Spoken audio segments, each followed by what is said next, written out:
Greetings and welcome to this week's COVID Chats and Facts, sponsored by the UAMS Division for Diversity, Equity, and Inclusion. As always, I'm your host, your favorite diversity specialist, Amber Nicole, and today we are going to talk about protesting and the voices during this pandemic and the protest. Right now, around the nation and around the world, we are having the largest, if you will, celebration or fight for civil rights in history. We have 18 countries around the world that are standing with the US as we have members of the Black community asking for reform as far as criminal justice, policing, education. Give me liberty and equity and give it to me now. Sounds like what the Black community is saying when we're yelling Black Lives Matter. And there are so many voices during this movement and so many voices to be heard. And I think it's important that we hear from two amazing voices during this time as well, because history has shown a lot. And what it has shown is that Black women have been an amazing part and the backbone of every monumental movement in history when it comes to civil rights. And today we're going to speak with our guests, Andrea Neal and Isis Pettway, and we're going to talk about what that voice should sound like from these two amazing community members. So I just want to thank our wonderful guests for being here today. And as amazing as I know they are, I would love for them to introduce themselves to you. So Andrea Neal, would you start us off and please tell us who you are and a little bit about yourself before we begin this conversation? Wow, it's really hard to say who I am. I am a resident of Little Rock, Arkansas. I grew up here. I actually relocated for 10 years to Dallas, Texas, where I had personal and professional growth. And I moved back to Little Rock and purchased the house across the street from the one that I grew up in. I am the one of the founders for Buchanan Foundation, where we do college readiness and financial literacy workshops. I am a peacekeeper with Women's and Children's First, where we advocate for domestic violence victims and survivors. I help out with a plethora of nonprofits and other organizations. Um, I am a disability rights activist. I trying to summarize it in 2 minutes. Just a quick summary, huh? Right, not to be arrogant, but just it's hard to say. I just show up where I'm needed. Okay. Rock, Arkansas. I have been in Little Rock since early 90s, graduated from the Little Rock Central High School, went on to graduate from UCA, and currently graduated from John Brown University with a master's in clinical mental health counseling. I'm a licensed therapist here in the Little Rock area, and I enjoy working in the community. I volunteered with the Think Big Little Rock Initiative, with just on their Books and Bagels program, and volunteer with the diversity booth from time to time. I maintain all of these responsibilities while raising an 11-year-old son, which teaches me about myself each and every day. And I just look forward to doing more work in the community. Thank you so much. So as you can tell, listeners, one, we have two amazing Black women with us today. And as we talk about the landscape of today, as we talk about what's going on in the wake of the murders of Ahmaud Arbery, Breonna Taylor, George Floyd, we need to hear from powerful voices such as these. So the first question, if you will, ladies, is, in your opinion, what is happening right now? What is going on, and why are the protests happening?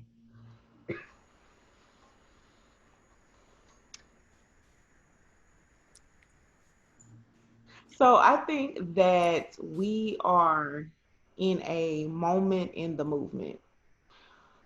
People are saying, "Oh, we're in a movement," as if it's something that's new. I think that we have the movement has been in place since Plymouth Rock landed on us. And I think it's ebbs and flow. I think if we're not in the streets rioting and if we're not loud and if we're not um, rioting, etc., I think people feel as though we're silent when there's different parts of the movement. There's the loud part, there's a policy part, there is a written part. And so I think that right now the front line people are in the spotlight. And I think with COVID, a lot of us have the opportunity to sit behind four walls and really think about our personal lives, the lives of our loved ones, um, really pay attention to what's going on politically, socially, etc. And we are sick and tired of being sick and tired.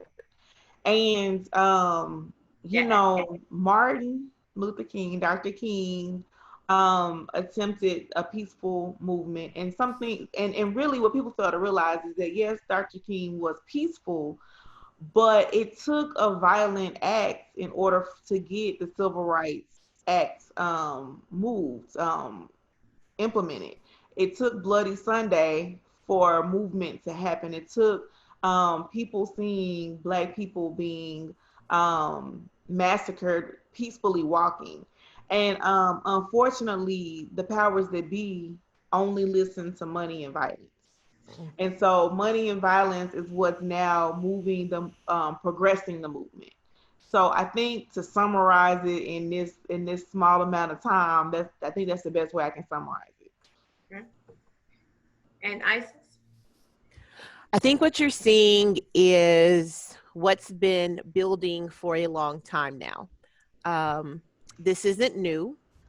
And, we're focused on George Floyd, we're focused on Breonna Taylor, we're focused on Ahmaud Arbery, but there have been so many that have come before them. But what you have is also you've got economic issues going on as well. People are out of work, people are home, people are having to adjust to, their normal changed overnight. And so we're in a moment where, as Dree stated, you're having to sit, you're having to think. And, the question that's on everybody's mind is, what was it about the George Floyd video that just pretty much I don't want to say set the bomb off, but it just, everything exploded. Like a flashpoint, as they call Exactly. it. Like a flashpoint. And I personally haven't watched the video, but it may just be actually seeing, the way that this man left this earth. So I think it's time. And with the protest, I want you to see me. I've tried to be peaceful. I've tried to write my letters. I've tried to hold my signs up at the Capitol. But since, when I do that, you pat me on the back, you tell me, oh, we're going to do something. And then nothing changes, no laws, no policies, nothing changes. But as soon as I began to, now it's a big deal because, property is being destroyed. Now it's a big, it's a big deal when it's always a bigger deal when the economic factors, come in. So if that's the only way that I'm going to get your attention, then I'm going to do what's necessary so that you will listen to me and, finally see me. Finally, when I say Black Lives Matter, when I say this, I want you to put actions, forth as, that lets me know, you know what, I matter. Okay, here's a law, here's a policy, here's something to say, finally. And so I think that's what's happening is people are fed up and it's like, no, you're going to finally see me, like this is serious. So Okay. that's what I think is happening. Thank you. I do agree that we are in this time where prior to 2020, everybody was like, 2020 is the year for vision, right? We're going to see a new thing in 2020. And I am in complete agreement that that is what we are saying. The world slowed down. There was a pandemic. And during this pandemic, it highlighted things that Black communities already knew. We already knew that there were inequities in education. We knew that there were inequities in healthcare. We knew that there were inequities in finance and socioeconomic status. And the vision to me that was made clear was white America being able to see those same inequities, right? It was the way you could no longer ignore what was going on in those communities, because there's only so many times that every official can say it's affecting Black and brown communities. It's only so many times that, you know, teachers can say there's a bigger divide from my Black and brown students when it comes to access to education and this internet, because we're now working from home. And even who can stay home in this landscape, because we have so many Black and brown communities that work in service industries and things of that nature.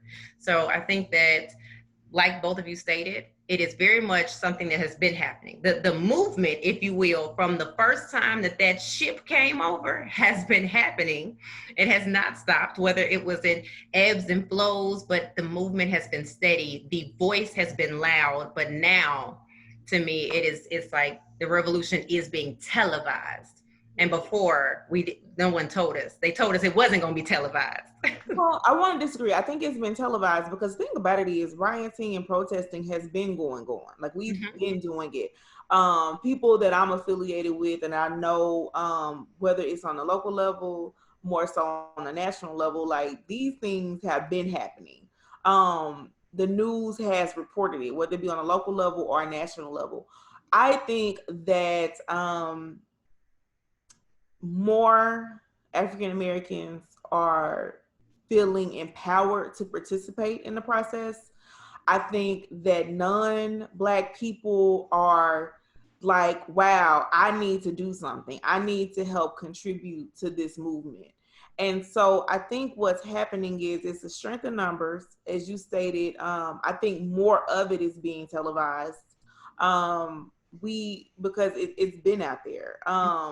The Breonna Taylors have been, rioting and protesting.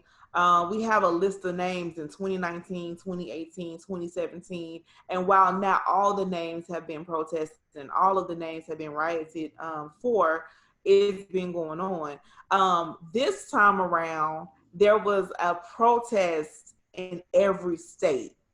So I think unity contributed to how we got here, right? It's not Minnesota, Midwest. Like, who would have thought Minnesota would have would have led it? We think the Deep South is gonna stand up and say no more, or maybe even the East Coast may have said something, maybe DC. But who would have thought the Midwest? And so I think unity is what has gotten us here. I think it took all 50 states in the District of Columbia to say something. I think it took Black, white, brown people to stand up together and say no more. It took the world, because this is happening in Germany. This is happening in South Africa, all parts of Africa, all parts of Europe. And so I think it's been different. It's been puzzle pieces finally coming together. In that, what I think is a constant in all of these movements that we have seen just across time is that Black women show up. We show up, whether it is a movement specifically for Black women, for anyone that may be unheard or needs protecting. I feel that the women community shows up. So, but that's not always the voice, if you will, that is the loudest, even though they're going to be there. So I guess my question for women like yourself who use their voice in the most powerful way possible, how important is the voice of the Black woman during this movement right now in this time? It's vital. If no one else shows up to help people get free, Black women are always on the line, whether we're on the front lines holding signs, whether we're in the background making calls, making sure people are fed, making sure kids are taken care of for parents who are on the front line. I mean, we're the Black Lives Matter, it's founded by 3 queer women. So we're always there. So it's, I mean, we're pretty much a lifeline, you know, whenever the movements come around. I think, there would not be, this movement would not be where it's at if it's not for Black women. Um, I keep seeing, excuse me, Facebook posts and social media posts that said when Mr. Floyd said mama, he calls out for Mm. everybody's mama. And I always said that Black women is the nurturer of the community. Social work started from Black women. Benevolence started from Black women. And so we have organizational skills that have arrived out of survival, right? And so we're able to be, one of my backgrounds is risk management. And so I can typically hear a plan and say, okay, what about this? Is a problem with this, etc. Well, I learned that from survival. I learned that from previous employment. I learned that life skill. That's a life skill for us, risk management, project management. And so when you, and I'm not trying to do a battle of the sexes or anything like that, but I had a discussion with one of my Facebook friends, actually a fellow Central High graduate, when I said that with this movement, we can read our history. We don't have to come up with a whole new blueprint. We don't have to come up with a whole new list of demands. There's been several movements before this one. We can continue that plan. And what he said was, well, how often was the plan successful? And I said, we've never worked a plan from beginning to ending. And what has happened is Black men have co-opted the movement, right? So we're expected to cook the chicken, to fund the rides, to fund the speeches, to fund the hotels. We're expected to make sure our elderly is protected. We're expected to sit with the wives of the Black men who are the spokespeople. But when you look at when we lead, it's success, right? You see, I mean, I'm not gonna say every time is a win, but we have a lot of wins as Black women when we're able to, Emmylou Hammer, right? Just to name one person. When our Black men have been assassinated, who carries out the movement after they've passed? Right. Miss Edgar, Lord, I can't pronounce The her mother name. of Medgar Evers and Yes. Miss, mhm. yeah. Mrs. King, Mhm. Mrs. Savage, you know what I'm saying? So these women, they knew the plan, they probably created the plan, and they were still able to carry it out in their husband's death. And so I feel as though if we are empowered, it's not a power struggle, it's just if we're empowered to do more, I just feel as though the movements will be more successful. Both of you spoke about organizing, if you will, and the Black women in the community showing up, when necessary. In a cultural landscape or in our society, it appears that we can't always lean, if you will, on government or public policy to protect or insulate us from certain things in a equitable fashion.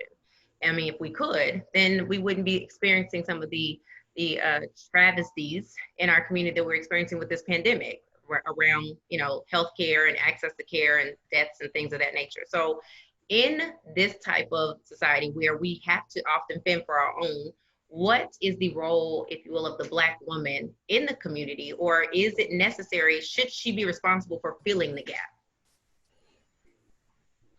I think that there is not one answer to that question. I feel as though we as Black women, we step in where it's needed. And so, and we don't all do the same thing, right? And so I know in my community, in my tribe, we check on each other, and that goes not just to if someone is alive and safe, but emotional and mental health, just to let someone know that you care about them. I would know personally, I've dropped things off at friends, the elderly's home, whereas someone else may not be doing that. Someone else may be literally cooking meals for someone. Someone else may be cooking meals for essential workers, family members. going to get prescriptions for the elderly, of the essential workers. So I think we naturally, organically fill in the gap where it needs to be. If we need to organize something, we come together and we organize it. And so, but I think we do that when it's not a pandemic. Mm-hmm. We do that when someone has lost a loved one, when someone has a baby. The community's there no matter what.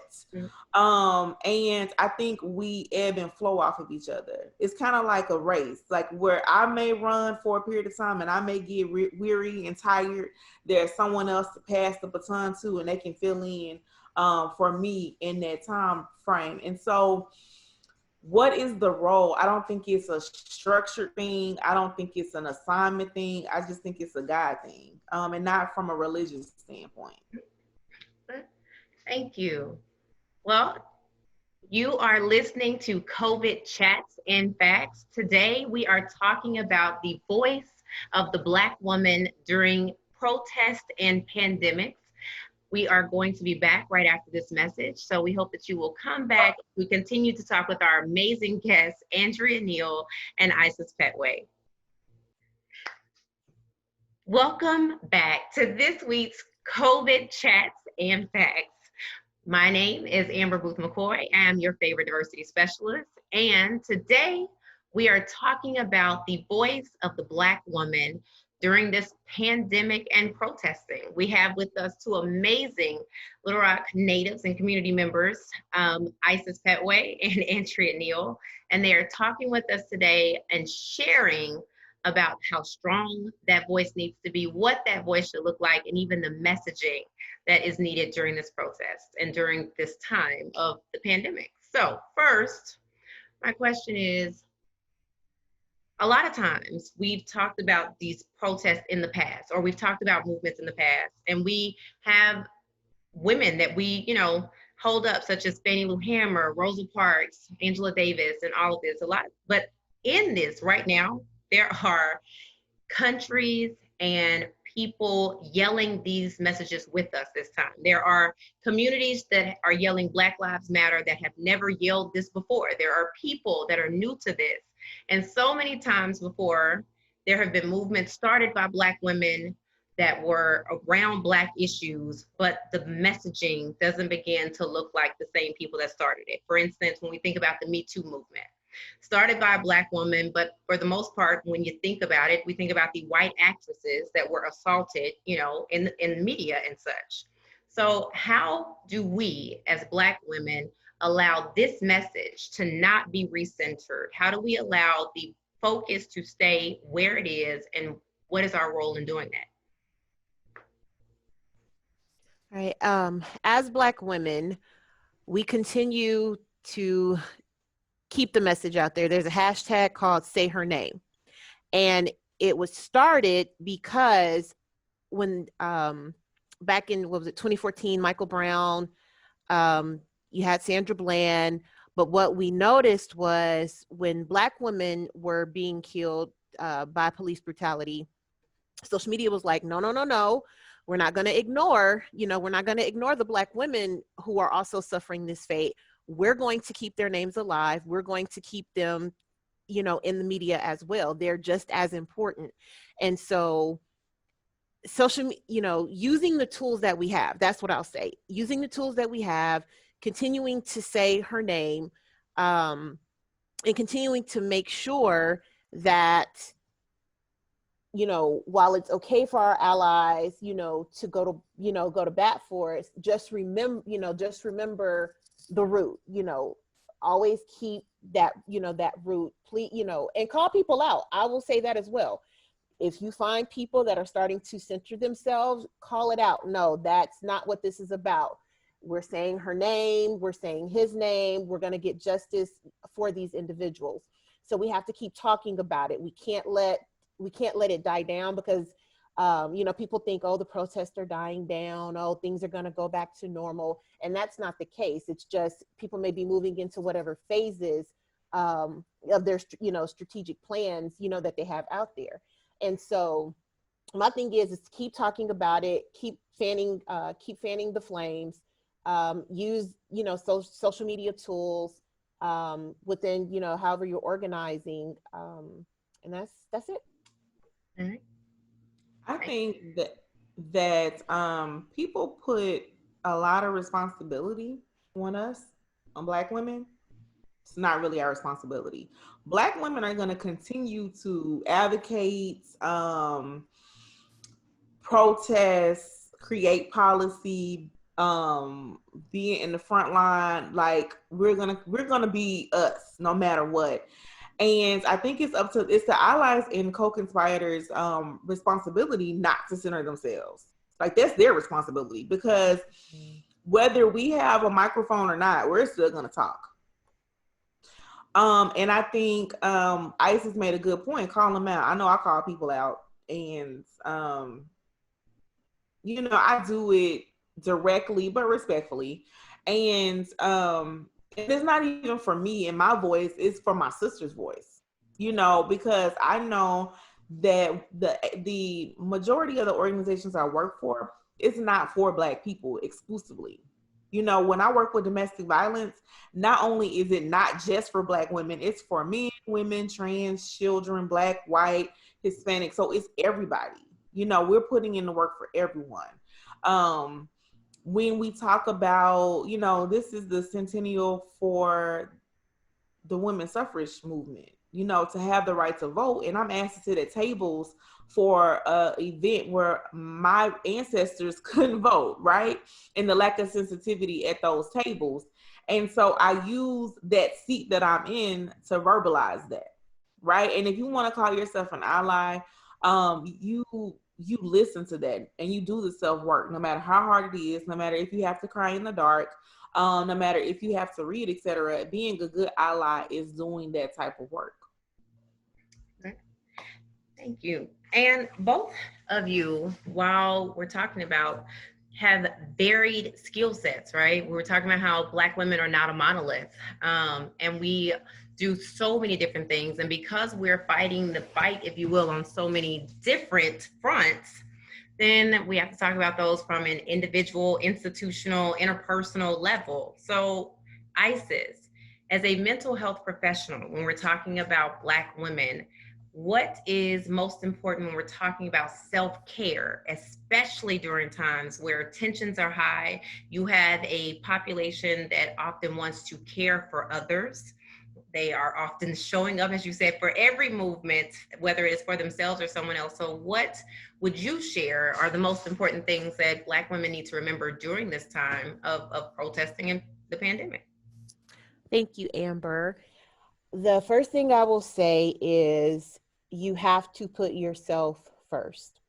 There is an analogy, metaphor, one of them, that we use where we say, you can't save another, let's say you're on an airplane and they tell you always put your oxygen mask on first. No way you're going to save another passenger if you're not alive yourself. And so that's like the first class in grad school in our program. And so as much as we give to everyone, because as much as we give to everyone, we forget to give to ourselves. And so Black women, yes, I can't run on empty. And so Black women, what I will say is, baby, you got to put your oxygen mask on first, because a better you is better for everyone else. You have to pour into yourself. And it is not selfish to put yourself first. We struggle with that. We struggle with that so much because, for us, showing love is cooking that meal or taking that phone call, being there when everybody needs us. But if you're depleted, you can't do all of those things. And so it is absolutely not selfish to put yourself first. It has to happen for you to be a better person. Boundaries. You have to have very strong boundaries. And what I mean by that is it's okay to say no. I know we want to be involved in everything, but sometimes your plate can't handle it. And so, know what you can take on, know what you can't. And it's okay to say no. It's okay to have that particular boundary.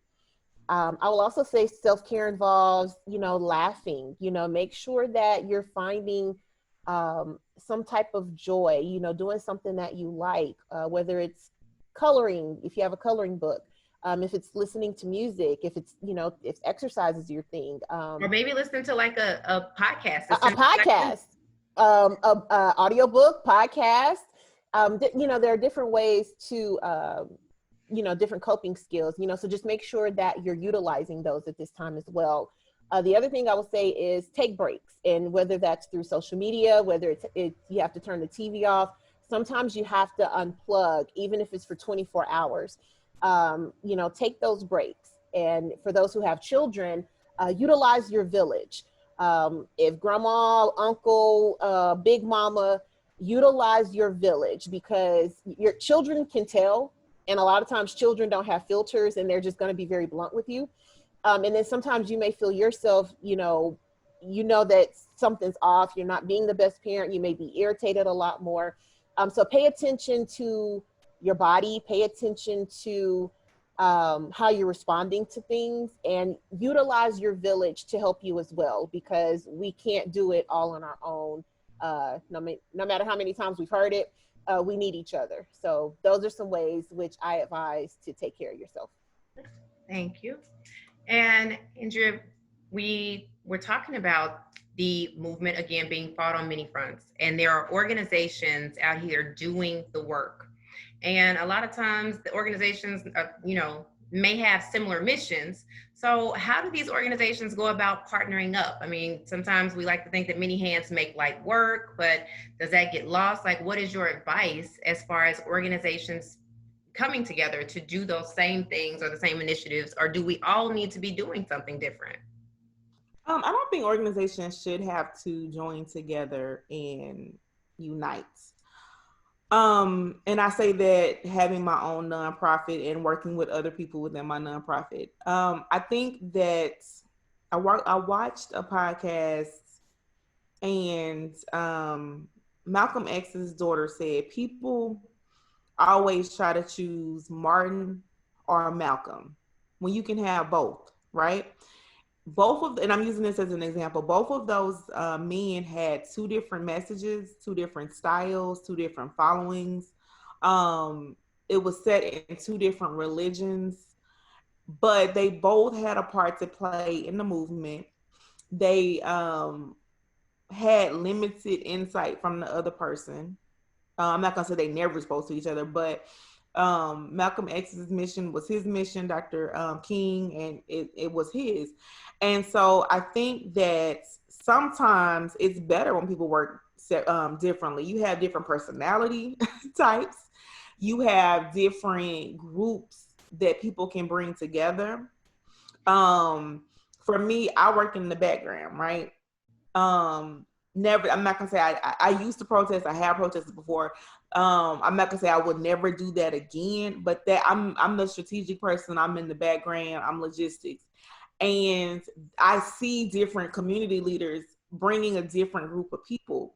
When I call out, when I reach out to my network to say, hey, can you come to an event? I'm reaching out to specific people that their personality falls in line with this leader, with this movement versus the other one. I'll call people out for the other one too. But yeah, I feel as though you can be united, like your body is united, but you still have one head, you have two hands. When I'm writing with my right hand, I'm not also writing with my left hand. My left hand is resting. However, when I run, I'm running with both of my legs. And so I use the body as an example because people get lost in that. I used to work at an HBCU. There's another HBCU down the street. And they're like, I just don't understand why both of the HBCUs can't get together and to make one school. And I said, well, first of all, they were founded on two completely different principles. I said, one of them is a Methodist college founded by white philanthropists, and the other one is a Baptist college founded by freed slaves. So that's two completely different mindsets that I'm not going to say they couldn't work together, but if they could have worked together, they would have, right? Because they were founded around about the same time, and they're not too far from each other. And so I think that sometimes trying to pair people and groups together it could be disastrous. And I think that there's different parts of the same movement. So, for example, as a peacekeeper with domestic violence, we have a shelter. There are shelter workers. There are people who fundraise. There are people who do. It takes a lot of work to keep a shelter going. Where we serve over 1,000 people a year. But there's another domestic violence shelter that's smaller and their budget isn't as large. But guess what? They get a different population of people.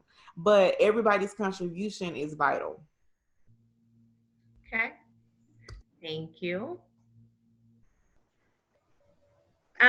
As we are talking about like ways to get my hands dirty, how do I get involved? Drew, you are involved with several different organizations and initiatives. So, how does the everyday person in the community, maybe I'm just now learning about everything that's going on, or even just understanding, right? So, where do I start as far as getting involved in my community doing something different?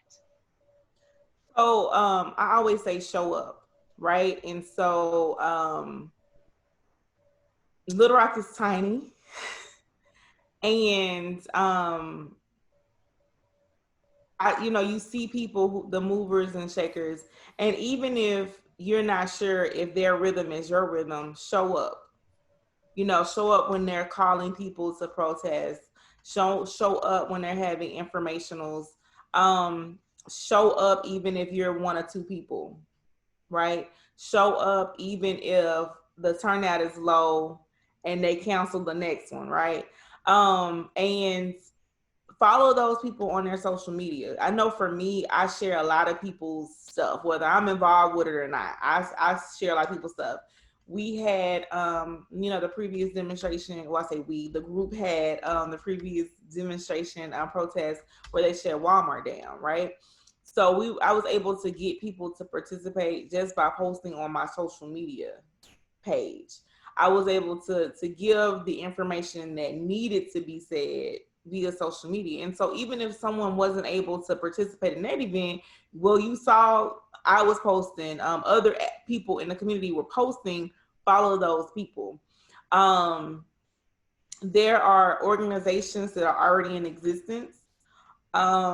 Figure out what works for you. The NAACP, the Urban League, like those are organizations that's 100 years old. And even if those organizations are not for you, find the people that in the crowd that's okay. This person is more aligned like me, even though this organization isn't. Follow them, connect with them. All right, thank you. Now, we are getting close to the end of the show, but it is necessary since we are talking about Black women voices to highlight some of those same Black women voices. So whether it is past, present, like right now, 100 years ago, Isis, give us some of your Black women voices that you're saying, you know what, I love to hear her. I know that this is what I'm coming for. Who is that for you? All right. So I'm going to start locally because I believe that's important. And I absolutely love hearing from Tamika Edwards. She is in policy. She's currently the director of social justice at Philander Smith. And she simplifies, like for the everyday person, she pretty much keeps it simple for you in understanding why policy matters. Yes, protests get you seen, but if you decide to move over to this side, this is what policy is, this is how it impacts your community, and this is why it's necessary to pay attention to this part as well. And so I always enjoy when she's interviewed. I listen whenever she posts, whenever a local media station. So if she's on, I'm listening. So Tamika Edwards is someone that I highly recommend you follow and research because she knows her stuff. Past, there's so many women in the past. And you making me choose one, and I'm sitting here like, why? But I'll tell you this, I'm gonna go with and I know everybody's like her, but I'm gonna go with Mrs. King. And the reason that I say that is because of the work that she did continuing the legacy of Dr. King, from getting his birthday into a federal holiday, the King Center, and the kids carry on a lot to this day. But just the fact that she didn't straight, she didn't go from what her husband envisioned. She was like, okay, he's gone. I'm going to keep things going. I'm going to keep his name out here. And this is the work that still has to be done. So I really admire how she stepped in and Definitely. And like I am always here for my soror, Coretta Scott King, because we often talk about her being, um, Martin Luther King's wife, but she was in the movement prior to being with King. Like, and that's kind of, to me, even this show, like we have these, we talk Malcolm, Martin, Mandela, but I mean, we had Black women saying these exact same things starting the civil rights movement. And that's why I believe that the Black woman's voice is so important, because Coretta didn't just walk beside King. She was going to be there whether she met Martin or not. You know what I mean? And I think that's was really important to me when it comes to women like that we're talking about. What about you, Miss Neal? What are give us your voices? Who are you hearing? I'm hearing Crystal C. Mercer. She's from Little Rock, but she's not only exclusive to Little Rock. Really good friend of mine, grew up together, and she does a lot of work to continue her father, Christopher C. Mercer Esquire's legacy. But she is a legend in her own right. She does social justice. She does activism through the arts. And I think that that's pretty dope, because when we think about past past parts of the movement, we think about the Harlem Renaissance, right? Our information was disseminated through literature, through song, strange fruit, through artists, visual, all of that. And I think that it's not appreciated like it is now, but it will be, because history is recorded in a variety of mediums. Mm-hmm. And I would say my second one, and Amber's gonna get me because I don't ever answer the question how it should be answered. I have a group of voices for the second one, and I would say the women who are in my family. So growing up, I was taught. I heard about the racism and the experiences, the dogs biting people, the water hoses, the Klan living down the street, the sunset towns. I grew up hearing those stories from a first person narrative. So I got to hear the pain, the emotion. I get to hear the frustration and the anger when my family integrated their elementary, middle, or junior high school and high school. I got to hear those stories firsthand before I read it in the textbook, right? My great grandfather was part of the Elaine Race Massacre, so I grew up hearing about that before the centennial this year. And so one of the things that I heard, that the experience, I heard the trauma, but they couldn't prepare me for the new age racism, because that was very overt, right? That was very in your face. That was very like a sign. Now it's somewhat silent. You don't necessarily know if you didn't get this job because you're Black. Redlining, you can't live here. A railroad track divided. Well, it really didn't, because they lived with each other until white flight happened. So the new age racism, couldn't get to that point. And so I think that that's our responsibility, I would say responsibility as Black women, like carry that information forward to the next one so that our voices can be heard for the next generation. And so we can prepare them as best way as possible to defend themselves and rise and suppress the type of oppression that's in place. Thank you both so much for being here with us today. We truly appreciate hearing your voice. We truly appreciate the way you use your voice to continue to fight the fight, center the message, let everyone know that Black Lives Matter and the voices of Black women matter. To everyone, we thank you so much for being here and listening to COVID Chats and Facts. Next week, we will be here, of course, same time, same bat channel, and we'll be hearing from Senator Linda Chesterfield as well as Representative Jamie Scott. We're going to talk about the role of government, the role of our elected officials and our leaders, and the policies that go into maybe inequities that we see in our community, especially during this time of protests and pandemics as well. So thank you so much. As always, I am Amber Booth McCoy, your favorite diversity specialist, and we will see you next time.